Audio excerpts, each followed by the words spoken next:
लीजिए सुनिए जयशंकर प्रसाद की लिखी कहानी मदन मृणालिनी। वाचन समीर गोस्वामी का है। विजयादशमी का त्योहार समीप है। बालक लोग नित्य रामलीला होने से आनंद में मग्न है। हाथ में धनुष और तीर लिए हुए एक छोटा सा बालक रामचंद्र बनने की तैयारी में लगा हुआ है। 14 वर्ष का बालक बहुत ही सरल और सुंदर है। खेलते खेलते बालक को भोजन की याद आई। फिर कहां राम बनना और कहां की रामलीला।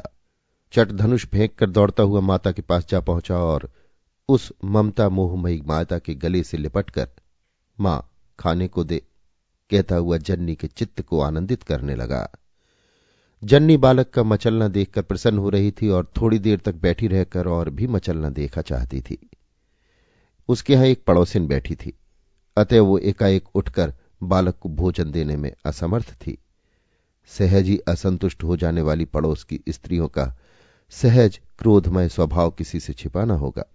यदि वो तत्काल उठकर चली जाती तो पड़ोसिन क्रुद्ध होती। अतः वो उठकर बालक को भोजन देने में आनाकानी करने लगी। बालक का मचलना और भी बढ़ गया। धीरे धीरे वो क्रोधित हो गया। दौड़कर अपनी कमान उठा लाया, तीर चढ़ाकर पड़ोसिन को लक्ष्य किया और कहा, तू यहां से जा, नहीं तो मारता हूं। दोनों स्त्रियां केवल हंसकर उसको मना करती रहीं। अकस्मात वो तीर बालक के हाथ से छूट पड़ा और पड़ोसिन की गर्दन में कुछ धंस गया। अब क्या था, वो अर्जुन और अश्वत्थामा का पाशुपतास्त्र हो गया। बालक की मां बहुत घबरा गई। उसने अपने हाथ से तीर निकाला, उसके रक्त को धोया और कुछ ढांढस दिया, किंतु घायल स्त्री का चिल्लाना कराहना सहज में थमने वाला नहीं था। बालक की मां विधवा थी, उसका कोई रक्षक न था। जब उसका पति जीता था तब तक उसका संसार अच्छी तरह चलता था। अब जो कुछ पूंजी बच रही थी उसी में वो अपना समय बिताती थी। ज्यों त्यों करके उसने चिर संरक्षित धन में से 25 रुपए उस घायल स्त्री को दिए। वो स्त्री किसी से ये बात न कहने का वादा करके अपने घर गई, परंतु बालक का पता नहीं। वो डर के मारे घर से निकल किसी ओर भाग गया। माता ने समझा कि पुत्र कहीं डर से छिप गया होगा, शाम तक आ जाएगा। धीरे धीरे संध्या पर संध्या, सप्ताह पर सप्ताह, मास पर मास बीतने लगे, परंतु बालक का कहीं पता नहीं। शोक से माता के हृदय जर्जर हो गया। वो चारपाई पर लग गई। चारपाई ने भी उसका ऐसा अनुराग देखकर उसे अपना लिया और फिर वो उस पर से न उठ सकी। बालक को अब कौन पूछने वाला है। कलकत्ता महानगरी के विशाल भवनों तथा राजमार्गों को आश्चर्य से देखता हुआ एक बालक सुसज्जित भवन के सामने खड़ा है। महीनों कष्ट झेलता राह चलता थकता हुआ बालक यहां पहुंचा है। बालक थोड़ी देर तक यही सोचता था कि अब मैं क्या करूं, किससे अपने कष्ट की कथा कहूं। इतने में वहां धोती कमीज पहने हुए एक सभ्य बंगाली महाशय का आगमन हुआ। उस बालक की चौड़ी हड्डी, सुडौल बदन और सुंदर चेहरा देखकर बंगाली महाशय रुक गए और उसे एक विदेशी समझकर पूछने लगे, तुम्हारा मकान कहां है? बा में। तुम यहां कैसे आए? भागकर। नौकरी करोगे? हां। अच्छा, हमारे साथ चलो। बालक ने सोचा कि सिवा काम के और क्या करना है, तो फिर इनके साथ ही उचित है। कहा, अच्छा चलिए। बंगाली महाशय उस बालक को घुमाते फिराते एक मकान के द्वार पर पहुंचे। दरबार ने उठकर सलाम किया। वो बालक सहित एक कमरे में पहुंचे जहां एक नवयुवक बैठा हुआ कुछ लिख रहा था। सामने बहुत से कागज इधर उधर बिखरे पड़े थे। युवक ने बालक को देखकर पूछा, बाबूजी, ये बालक कौन है? ये नौकरी करेगा। तुमको एक आदमी की जरूरत थी ही, सो इसको हम लेवा लाए हैं। अपने साथ रखो। बाबूजी ये कहकर घर के दूसरे भाग में चले गए थे। युवक के कहने पर बालक भी अचकचाता हुआ बैठ गया। उनमें इस तरह की बातें होने लगीं। युवक, क्यों जी, तुम्हारा नाम क्या है? बालक कुछ सोचकर, मदन। युवक, नाम तो बड़ा अच्छा है। अच्छा कहो, तुम क्या खाओगे? रसोई बनाना जानते हो? बालक, रसोई बनाना तो नहीं जानते, हाँ कच्ची पक्की जैसी हो बनाकर खा लेते हैं, किंतु। अच्छा, संकोच करने की कोई जरूरत नहीं है। इतना कहकर युवक ने पुकारा, कोई है? एक नौकर दौड़कर आया। हुजूर, क्या हुक्म है? युवक ने कहा, इनको भोजन कराने के लिए ले जाओ। भोजन के उपरांत बालक युवक के पास आया। युवक ने एक घर दिखाकर कहा कि उस सामने की कोठरी में सो और उसे अपने रहने का स्थान समझो। युवक की आज्ञा के अनुसार बालक उस कोठरी में गया। देखा तो एक साधारण सी चौकी पड़ी है। एक घड़े में जल, लोटा और गिलास भी रखा हुआ है। वो चुपचाप चौकी पर लेट गया। लेटने पर उसे बहुत सी बातें याद आने लगीं। एक एक करके उसे भावना के जाल में फंसाने लगी। बाल्यावस्था के साथी, उसके साथ खेल कूद, राम रावण की लड़ाई, फिर उस विजयादशमी के दिन की घटना, पड़ोसिन के अंग में तीर का धंस जाना, माता की व्याकुलता और मार्ग के कष्ट को सोचते सोचते उस भयातुर बालक की विचित्र दशा हो गई। मनुष्य की मिमियाई निकालने वाली दीप निवासनी जातियों की भयानक कहानियां, जिन्हें उसने बचपन में माता की गोद में पड़े पड़े सुना था, उसे और भी डराने लगी। अकस्मात उसके मस्तिष्क को उद्वेग से भर देने वाली ये बात भी समा गई कि ये लोग तो मुझे नौकर बनाने के लिए अपने यहां लाए थे, फिर इतने आराम से क्यों रखा है? हो ना हो वही टापू वाली बात है। बस फिर कहां की नींद और कहां का सुख। करवटें बदलने लगा।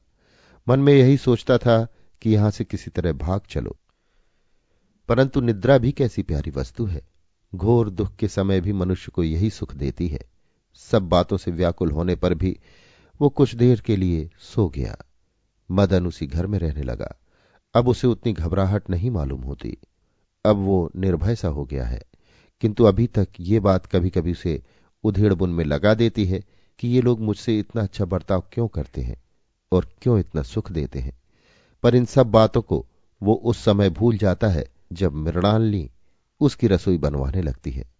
देखो रोटी जलती है, उसे उलट दो, दाल भी चला दो, इत्यादि बातें जब मृणालिनी के कोमल कंठ से वीणा की झंकार के समान सुनाई देती हैं, तब वो अपना दुख, माता की सोच सब भूल जाता है।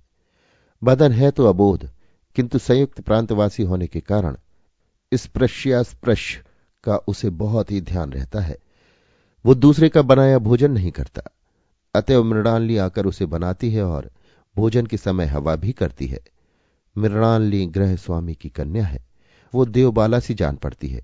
बड़ी बड़ी आंखें, उज्ज्वल कपोल, मनोहर अंग भंगी, गुल्फ विलंबित केश कलाप उसे और भी सुंदरी बनने में सहायता दे रहे हैं।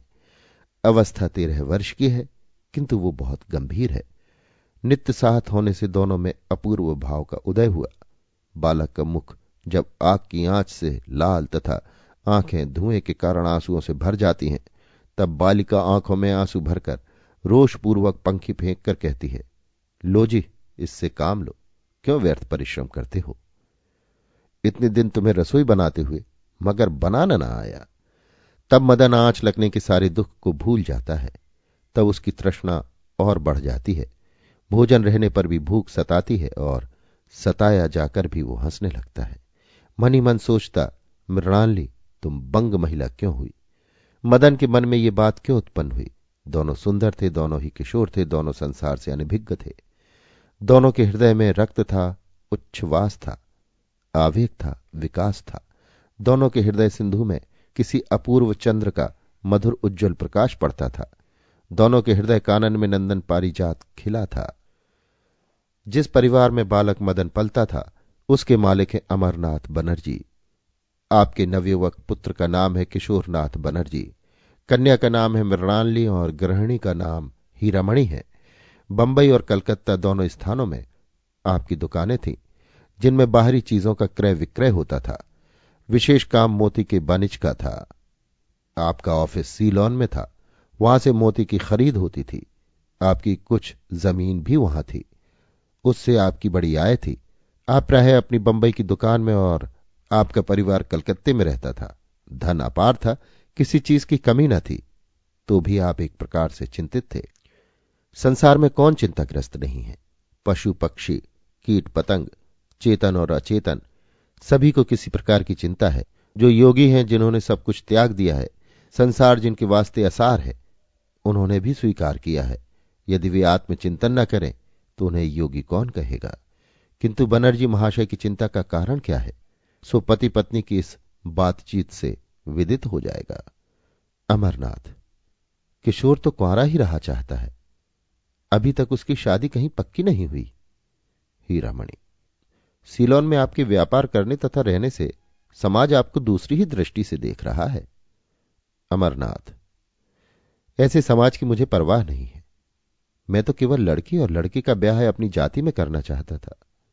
क्या टापुओं में जाकर लोग पहले बनिज नहीं करते थे? मैंने कोई अन्य धर्म तो ग्रहण नहीं किया, फिर ये व्यर्थ का आडंबर क्यों? और यदि कोई खान पान का दोष दे तो क्या यहां पर तिलक कर पूजा करने वाले लोगों से होटल बचा हुआ है? हीरामणि, फिर क्या कीजिएगा? समाज तो इस समय केवल उन्हीं बगला भक्तों को परम धार्मिक समझता है। अमरनाथ, तो फिर अब मैं ऐसे समाज को दूर ही से हाथ जोड़ता हूं। हीरामणि, तो क्या ये लड़का लड़की कुंवारे ही रहेंगे? अमरनाथ, नहीं, अब हमारी ये इच्छा है कि तुम सबको लेकर उसी जगह चलें। यहां कई वर्ष रहते भी हुआ, किंतु कार्य सिद्ध होने की कुछ भी आशा नहीं है। तो फिर अपना व्यापार क्यों नष्ट होने दे? इसलिए अब तुम सबको वहीं चलना होगा। ना होगा तो ब्राह्म हो जाएंगे, किंतु ये उपेक्षा अब सही नहीं जाती। मदन मृणालिनी के संगम से बहुत ही प्रसन्न है। सरला मृणालिनी भी प्रफुल्लित है। किशोरनाथ भी उसे बहुत ही प्यार करता है। प्रायः उसी को साथ लेकर हवा खाने के लिए जाता है। दोनों में बहुत ही सौहार्द है। मदन भी बाहर किशोरनाथ के साथ और घर आने पर मृणालिनी की प्रेममयी वाणी से आप्यायित रहता है। मदन का समय सुख से बीतने लगा, किंतु बनर्जी महाशय के सपरिवार बाहर जाने की बातों ने एक बार उसके हृदय को उद्वेगपूर्ण बना दिया। वो सोचने लगा कि मेरा क्या परिणाम होगा। क्या मुझे भी चलने के लिए आज्ञा देंगे? और यदि ये चलने के लिए कहेंगे तो मैं क्या करूंगा? इनके साथ जाना ठीक होगा या नहीं? इन सब बातों को वो सोचता ही था कि इतने में किशोरनाथ ने अकस्मात आकर उसे चौंका दिया। उसने खड़े होकर पूछा, कहिए, आप लोग किस सोच विचार में पड़े हुए हैं? कहां जाने का विचार है? क्यों, क्या तुम न चलोगे? कहां? जहां हम लोग जाए। वही तो पूछता हूं कि आप लोग कहां जाएंगे? सीलोन। तो मुझसे भी आप वहां चलने के लिए कहते हैं? इसमें तुम्हारी हानि ही क्या है? यज्ञोपवीत दिखाकर।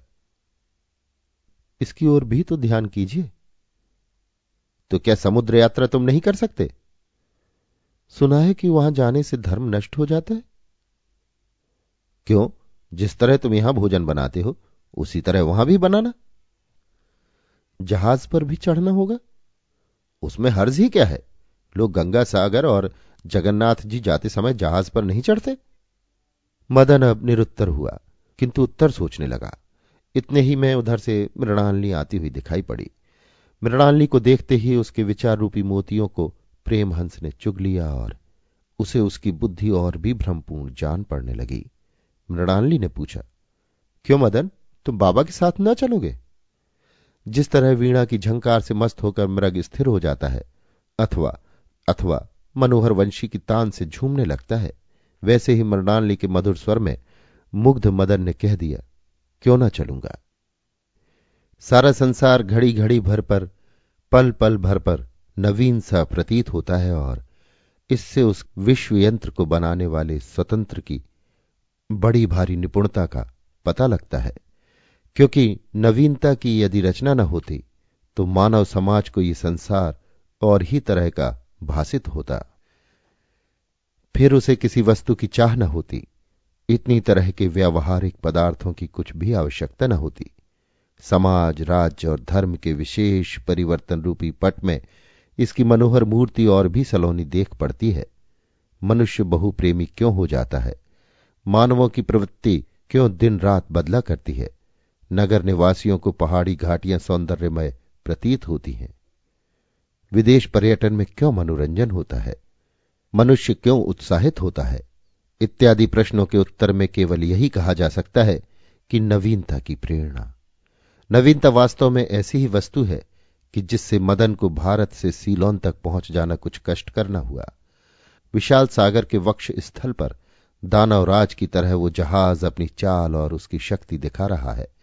उसे देखकर मदन को द्रौपदी और पांडवों को लादे हुए घटोत्कच का ध्यान आता था। उत्ताल तरंगों की कल्लोल माला अपना अनुपम दृश्य दिखा रही है। चारों ओर जल ही जल है। चंद्रमा अपने पिता की गोद में क्रीड़ा करता हुआ आनंद ले रहा है।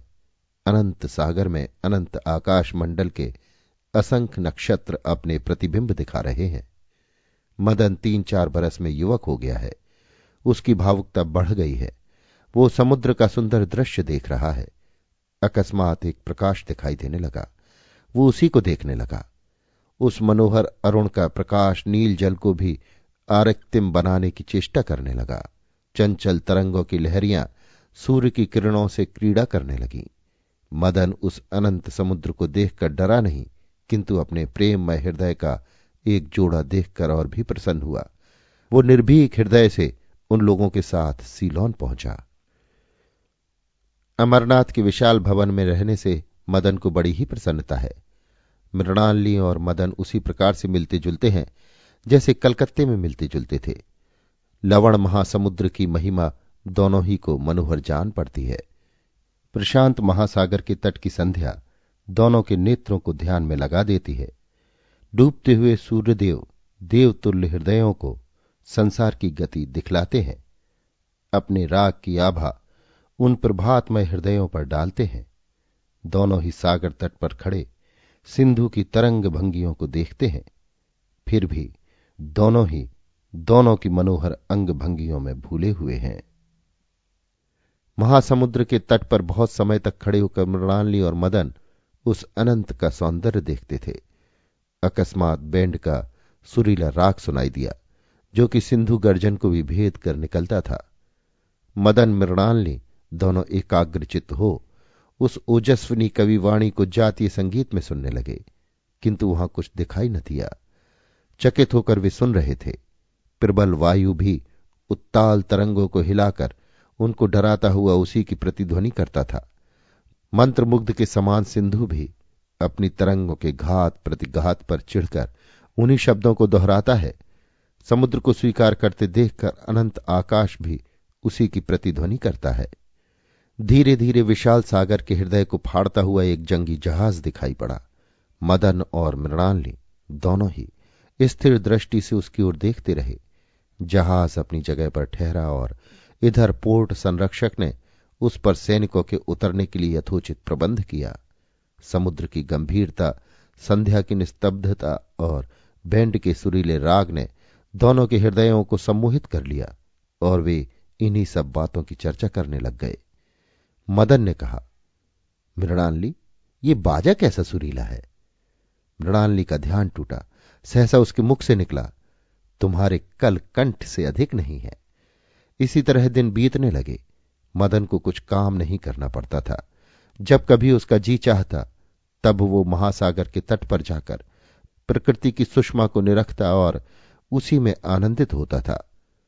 वो प्रायः गोता लगाकर मोती निकालने वालों की ओर देखा करता और मन ही मन उनकी प्रशंसा किया करता था। मदन का मालिक भी उसको कोई काम करने के लिए आज्ञा नहीं देता था।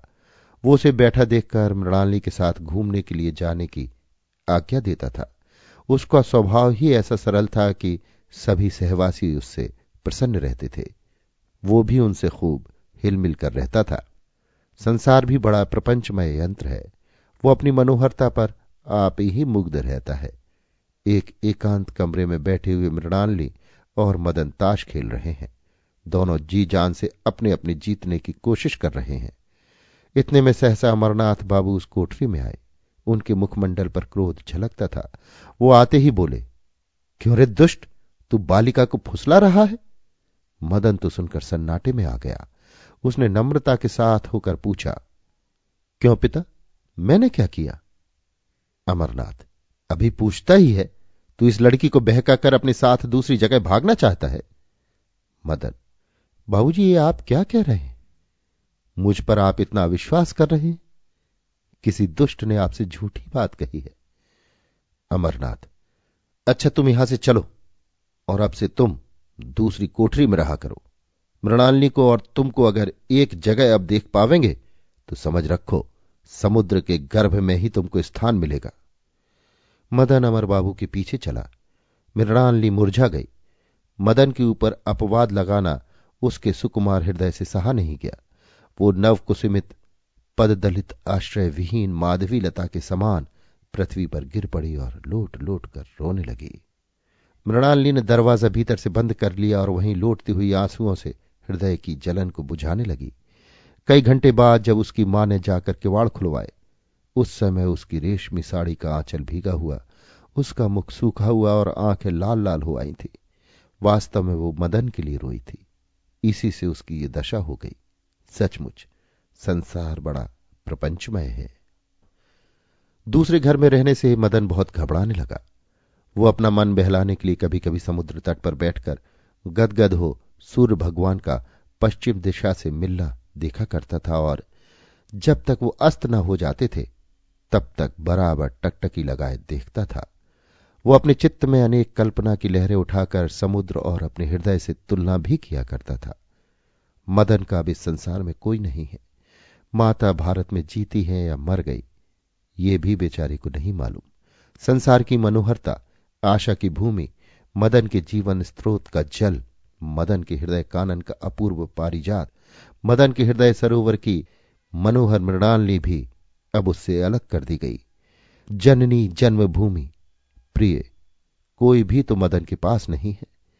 इसी से उसका हृदय आलोड़ित होने लगा और वो अनाथ बालक ईर्ष्या से भरकर अपने अपमान की ओर ध्यान देने लगा। उसको भली भांति विश्वास हो गया कि इस परिवार के साथ रहना ठीक नहीं है। जब इन्होंने मेरा तिरस्कार किया तो अब इन्हीं के आश्रित होकर क्यों रहूं। ये सोचकर उसने अपने चित्त में कुछ निश्चय किया और कपड़े पहनकर समुद्र की ओर घूमने के लिए चल पड़ा। राह में वो अपनी उधेड़ बुन में चला जाता था कि किसी ने पीठ पर हाथ रखा। मदन ने पीछे देखकर कहा, आह, आप हैं किशोर बाबू? किशोरनाथ ने हंसकर कहा, कहां बगदादी ऊंट की तरह भागे जाते हो? कहीं तो नहीं, यहीं समुद्र की ओर जा रहा हूं। समुद्र की ओर क्यों? शरण मांगने के लिए। ये बात मदन ने डबडबाई हुई आंखों से किशोर की ओर देखकर कही। किशोर ने रूमाल से मदन के आंसू पोंछते पोंछते कहा, मदन, हम जानते हैं कि उस दिन बाबूजी ने जो तिरस्कार किया था उससे तुमको बहुत दुख है, मगर सोचो तो इसमें दोष किसका है? यदि तुम उस रोज मृणालिनी को बहकाने का उद्योग न करते तो बाबूजी तुम पर क्यों अप्रसन्न होते? अब तो मदन से नहीं रहा गया। उसने क्रोध से कहा, कौन दुष्ट उस देवबाला पर झूठा अपवाद लगाता है और मैंने उसे बहकाया है? इस बात का कौन साक्षी है? किशोर बाबू, आप लोग मालिक हैं, जो चाहे सो कहिए। आपने पालन किया है, इसलिए यदि आप आज्ञा दें तो मदन समुद्र में भी कूद पड़ने के लिए तैयार है, मगर अपवाद और अपमान से बचाए रहिए। कहते कहते मदन का मुख क्रोध से लाल हो आया, आंखों में आंसू भर आए। उसके आकार से उस समय दृढ़ प्रतिज्ञा झलकती थी। किशोर ने कहा, इस बारे में विशेष हम कुछ नहीं जानते, केवल मां के मुख से सुना था कि जमादार ने बाबूजी से तुम्हारी निंदा की है और इसी से वो तुम पर बिगड़े हैं। मदन ने कहा, आप लोग अपनी बाबूगिरी में भूले रहते हैं और ये बेईमान आपका सब माल खाते हैं। मैंने उस जमादार को मोती निकालने वालों के हाथ मोती बेचते देखा। मैंने पूछा, क्यों, तुमने मोती कहां पाया? तब उसने गिड़गिड़ाकर पैर पकड़कर मुझसे कहा, बाबूजी से ना कहिएगा। मैंने उसे डांटकर फिर ऐसा काम न करने के लिए कहकर छोड़ दिया। आप लोगों से नहीं कहा, इसी कारण वो ऐसी चाल चलता है और आप लोगों ने भी बिना सोचे समझे उसकी बात पर विश्वास कर लिया है। यों कहते कहते मदन उठ खड़ा हो गया। किशोर ने उसका हाथ पकड़कर बैठाया और आप भी बैठकर कहने लगा, मदन, घबराओ मत, थोड़ी देर बैठकर हमारी बात सुनो। हम उसको दंड देंगे और तुम्हारा अपवाद भी मिटावेंगे, मगर हम एक बात जो कहते हैं उसे ध्यान देकर सुनो। मृणालिनी अब बालिका नहीं है और तुम भी बालक नहीं हो। तुम्हारे उसके जैसे भाव हैं सो भी हमसे छिपे नहीं हैं। फिर ऐसी जगह पर हम तो यही चाहते हैं कि तुम्हारा और मृणालिनी का ब्याह हो जाए। मदन ब्याह का नाम सुनकर चौंक पड़ा और मन में सोचने लगा, ये कैसी बात? कहां हम युक्त प्रांत निवासी अन्य जातीय और कहां ये बंगाली ब्राह्मण? फिर ब्याह किस तरह हो सकता है? होना हो ये मुझे बुलावा देते हैं। क्या मैं इनके साथ अपना धर्म नष्ट करूंगा? क्या इसी कारण ये लोग मुझे इतना सुख देते हैं और खूब खुलकर मृणालिनी के साथ घूमने फिरने और रहने देते थे? मृणालिनी को मैं जी से चाहता हूं और जहां तक देखता हूं मृणालिनी भी मुझे कपट प्रेम नहीं करती। किंतु ये ब्याह नहीं हो सकता, क्योंकि इसमें धर्म और अधर्म दोनों का डर है। धर्म का निर्णय करने की मुझ में शक्ति नहीं है। मैंने ऐसा ब्याह होते न देखा है और न सुना है, फिर कैसे ये ब्याह करूं। इन्हीं बातों को सोचते सोचते बहुत देर हो गई। जब मदन को ये सुन पड़ा कि अच्छा, सोचकर हमसे कहना, तब वो चौंक पड़ा और देखा तो किशोरनाथ जा रहा है। मदन ने किशोरनाथ के जाने पर कुछ विशेष ध्यान नहीं दिया और फिर अपने विचारों के सागर में मग्न हो गया। फिर मृणालिनी का ध्यान आया, हृदय धड़कने लगा। मदन की चिंता शक्ति का वेग रुक गया और उसके मन में यही समाया कि ऐसे धर्म को मैं दूर ही से हाथ जोड़ता हूं। मृणालिनी, प्रेम प्रतिमा मृणालिनी को मैं नहीं छोड़ सकता। मदन इसी मंतव्य को स्थिर कर समुद्र की ओर मुख कर उसकी गंभीरता निहारने लगा। वहां पर कुछ धनी लोग पैसा फेंक कर उसे समुद्र से ले आने का तमाशा देख रहे थे। मदन ने सोचा कि प्रेमियों का जीवन प्रेम है और सज्जनों का अमोघ धन धर्म है। ये लोग अपने प्रेम जीवन की परवाह न कर धर्म धन को बटोरते हैं और फिर इनके पास जीवन और धन दोनों चीजें दिखाई पड़ती हैं। तो क्या मनुष्य इनका अनुकरण नहीं कर सकता? अवश्य कर सकता है। प्रेम ऐसी तुच्छ वस्तु नहीं है कि धर्म को हटाकर उस स्थान पर आप बैठे। प्रेम महान है, प्रेम उदार है। प्रेमियों को भी वो उदार और महान बनाता है। प्रेम का मुख्य अर्थ है आत्मत्याग। तो क्या मृणालिनी से ब्याह कर लेना ही प्रेम में गिना जाएगा? नहीं नहीं, वो घोर स्वार्थ है।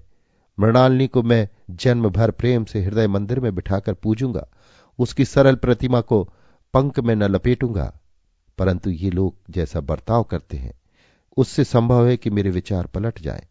इसलिए अब इन लोगों से दूर रहना ही उचित है।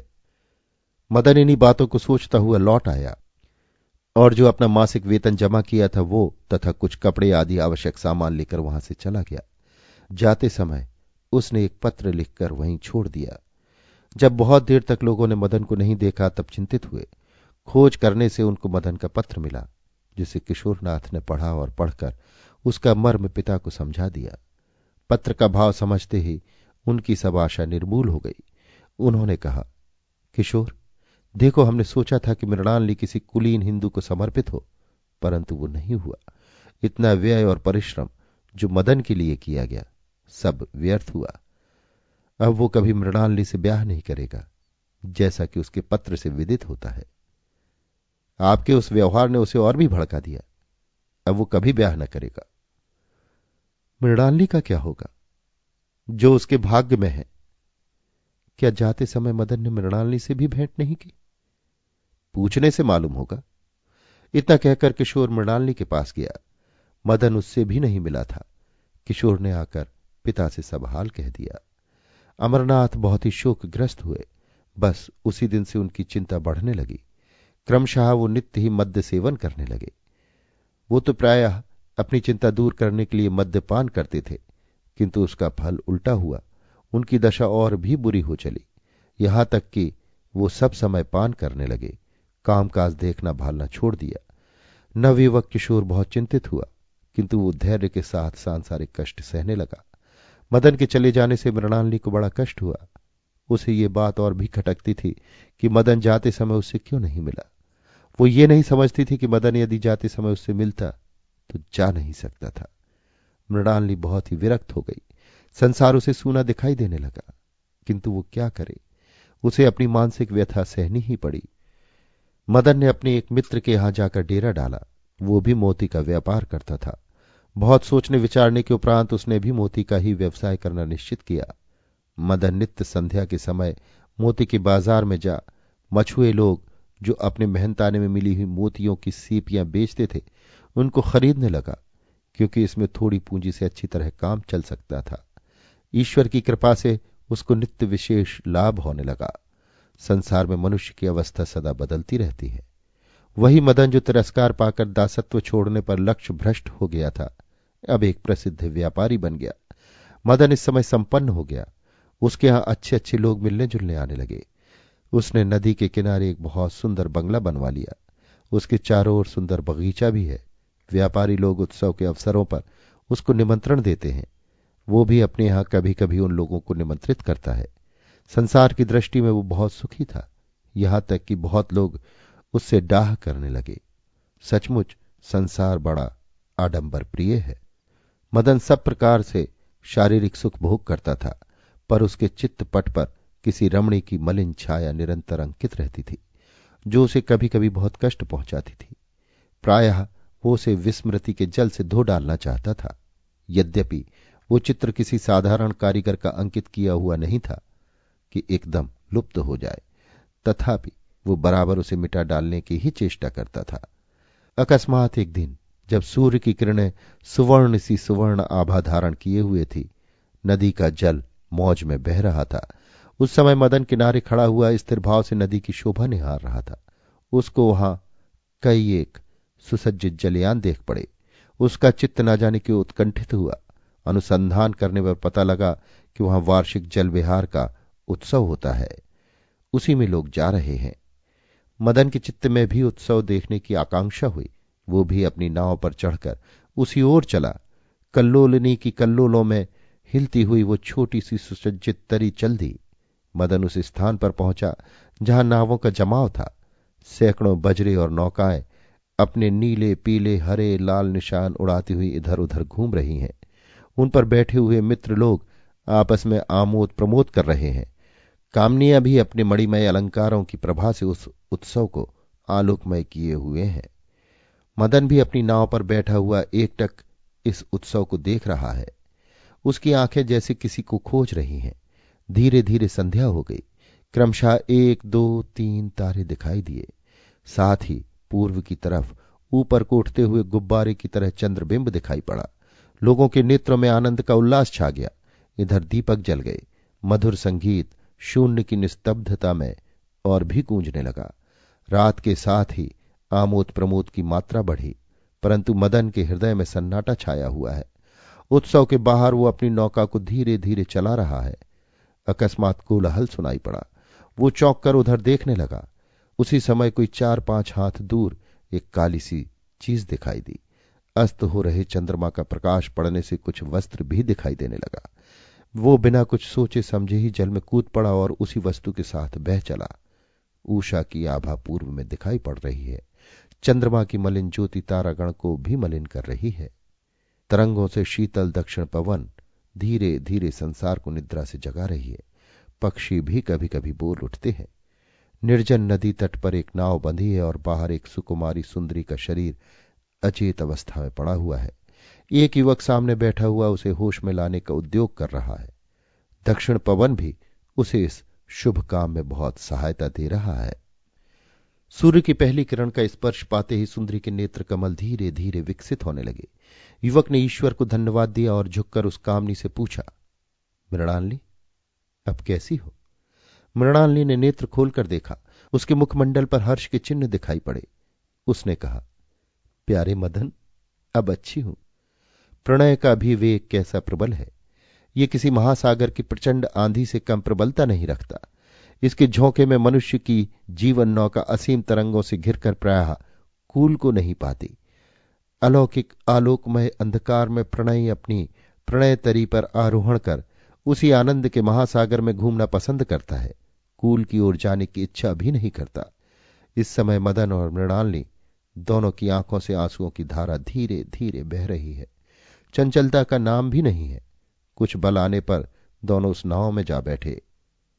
मदन ने मल्लाहों को पास के गांव से दूध या और कुछ भोजन की वस्तु लाने के लिए भेजा।